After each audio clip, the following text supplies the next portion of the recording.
Baba Saheb doctor B R. Ambedkar ಸೇನೆ ವತಿಯಿಂದ ಕನ್ನಡ ರಾಜ್ಯೋತ್ಸವ ಮತ್ತು ಸಂವಿಧಾನ ಸಮರ್ಪಣೆ ದಿನಾಚರಣೆ ಮಾಡಲಾಯಿತು. ಕಲಬುರಗಿ ನಗರದ ಕನ್ನಡ ಭವನದಲ್ಲಿ ಕರವೇ ಜಿಲ್ಲಾ ಅಧ್ಯಕ್ಷ ಬೇಳಪ್ಪ ಕಿರಣಗಿ ಹಾಗೂ ರಾಜ್ಯ ಉಪಾಧ್ಯಕ್ಷ ಅನಿಲ್ ಎಸ್ ದೊಡ್ಡಮನಿ ಅವರ ನೇತೃತ್ವದಲ್ಲಿ ಬಾಬಾ ಸಾಹೇಬ್ ಡಾಕ್ಟರ್ ಬಿ.ಆರ್. ಅಂಬೇಡ್ಕರ್ ಸೇನೆ ವತಿಯಿಂದ ಏರ್ಪಡಿಸಲಾಗಿದ್ದ ಕನ್ನಡ ರಾಜ್ಯೋತ್ಸವ ಹಾಗೂ ಸಂವಿಧಾನ ಸಮರ್ಪಣೆ ದಿನಾಚರಣೆ ಕಾರ್ಯಕ್ರಮಕ್ಕೆ ಧಮ್ಮಜ್ಯೋತಿ ಬಂತೋಜಿ ಹಾಗೂ ವೇದಿಕೆ ಮೇಲಿರುವ ಗಣ್ಯರು ಜ್ಯೋತಿ ಬೆಳಗಿಸುವ ಮೂಲಕ ಉದ್ಘಾಟಿಸಿದರು. ಬಳಿಕ ಡಾಕ್ಟರ್ ಬಿ.ಆರ್. ಅಂಬೇಡ್ಕರ್ ಸೇನೆ ಪದಾಧಿಕಾರಿಗಳು ವೇದಿಕೆ ಮೇಲಿರುವ ಗಣ್ಯರಿಗೆ ಹೂ ನೀಡಿ ಸ್ವಾಗತಿಸಿದರು.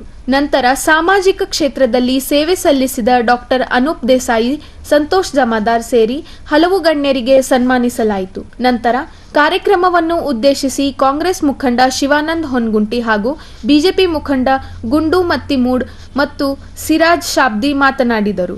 ಮೊಟ್ಟ ಮೊದಲೇ ಕನ್ನಡ ರಾಜ್ಯೋತ್ಸವ ಮಾಡೋಕ್ಕೆ ಉದ್ದೇಶ ಏನಪ್ಪ ಅಂದ್ರೆ ನಮ್ಮ ರಾಜ್ಯದಲ್ಲಿ ನಮ್ಮ ಕನ್ನಡ ಉಳಿವಿಗಾಗಿ ಕನ್ನಡ ರಾಜ್ಯೋತ್ಸವ ಮಾಡ್ತಾರೆ.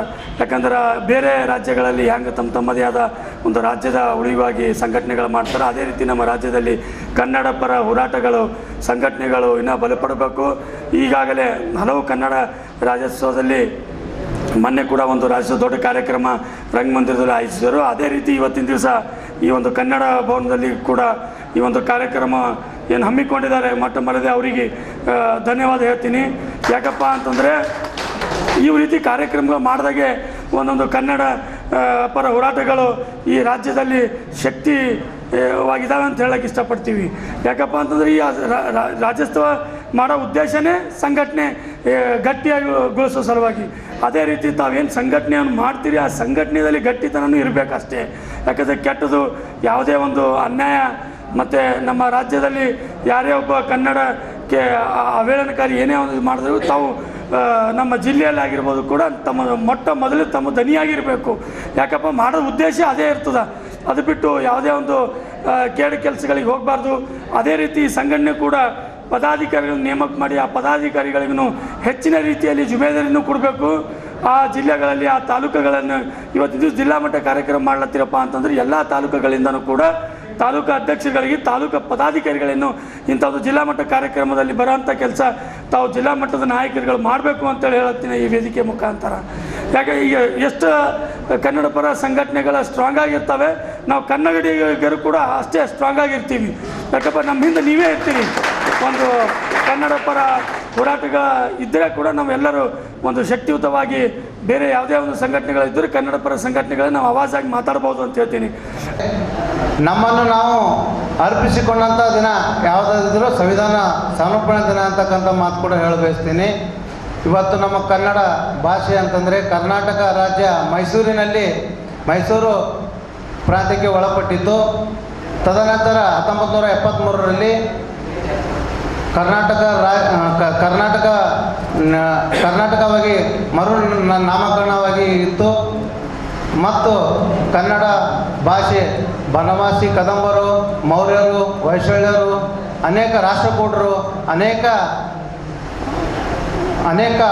ವಿದ್ವಾಂಸರು ಆಳಿದಂಥ ನಾಡು ಯಾವುದಿದ್ದರೂ ಕನ್ನಡ ನಾಡು ಅಂತಕ್ಕಂಥ ಹೆಮ್ಮೆಯಿಂದ ಹೇಳುತ್ತಾ ನನ್ನ ಎರಡು ಮಾತುಗಳನ್ನು ಅನುವು ಮಾಡಿಕೊಟ್ಟಿದ್ದಂಥ ತಮ್ಮೆಲ್ಲರಿಗೂ ವಂದಿಸುತ್ತಾ ಎರಡು ಮಾತುಗಳನ್ನು ಮುಗಿಸ್ತೇನೆ. ಜೈ ಹಿಂದ್, ಜೈ ಕರ್ನಾಟಕ. आप लोगों के सामने आकर कुछ बात कर सके। देखिए, कर्नाटका राज्योत्सव जो हम बनाते हैं ये बनाना भी चाहिए, ज़रूरी भी है, क्योंकि we are the part of Karnataka. और उसके साथ साथ हम कल्याण कर्नाटका रीजन का उत्सव भी बनाते हैं। हम लोग सब करते हैं, जो एक कर्नाटक के नागरिक होने के एक सिटीजन होने के नाते हम सब लोग करते हैं। मगर एक दो सवाल है मुझे जो हमेशा मेरे दिल में आते हैं। यहाँ पे युवा है, नौजवान है, यहाँ पर जो आने वाले हमारे फ्यूचर और जनरेशन है, हमारे गुलबर्गा के मुस्तकबिल है, हमारे कर्नाटक के और हमारे हिंदुस्तान के मुस्तकबिल है। तो मैं एक सवाल रख के जाना चाह रहा हूँ मैं, और मेरा ज़्यादा वक्त नहीं लूँगा मैं आप लोगों का। देखिए, नॉर्थ कर्नाटका और साउथ कर्नाटका, जबकि राज्य उत्सव बनता है कर्नाटक दोनों जगह, साउथ हो या नॉर्थ हो, बनता तो हर जगह है। मगर जब कभी भी उद्योग की बात आती है, जॉब एम्प्लॉयमेंट की बात आती है, डेवलपमेंट की बात आती है, शिक्षा की बात आती है, अच्छे हॉस्पिटलों की बात आती है, तो हमेशा साउथ कर्नाटका इसमें आगे क्यों रहता है? क्यों हमारे नॉर्थ कर्नाटका रीजन के लोग, नॉर्थ कर्नाटका रीजन के जो नौजवान हैं, लड़के हैं, साउथ कर्नाटक में ही जाते हैं? तो ये एक बहुत बड़ा सवाल है अगर हम सोचेंगे तो। आप देखिए, यहाँ जितने भी लोग बैठे हुए हैं तकरीबन लोगों को मैं जानता हूँ और कई सारे बच्चे बेंगलोर में जॉब करते हैं। आप मुझे एक ऐसा एक वॉचमैन बताइए जो बेंगलोर से आके गुलबर्गा में जॉब कर रहा, साउथ कर्नाटक से आके कोई गुलबर्गा में जॉब कर रहा, तो कोई नहीं कर रहा। तो इससे ये अंदाज़ा लग रहा है कि कहीं ना कहीं नॉर्थ कर्नाटक को नेगलेक्ट किया जा रहा, नॉर्थ कर्नाटक के डेवलपमेंट को, एजुकेशन को नेगलेक्ट किया जा रहा है, जबकि हमारे पास बेहतरीन मिनिस्टर और पॉलिटिकल लीडर्स हैं हमारे पास।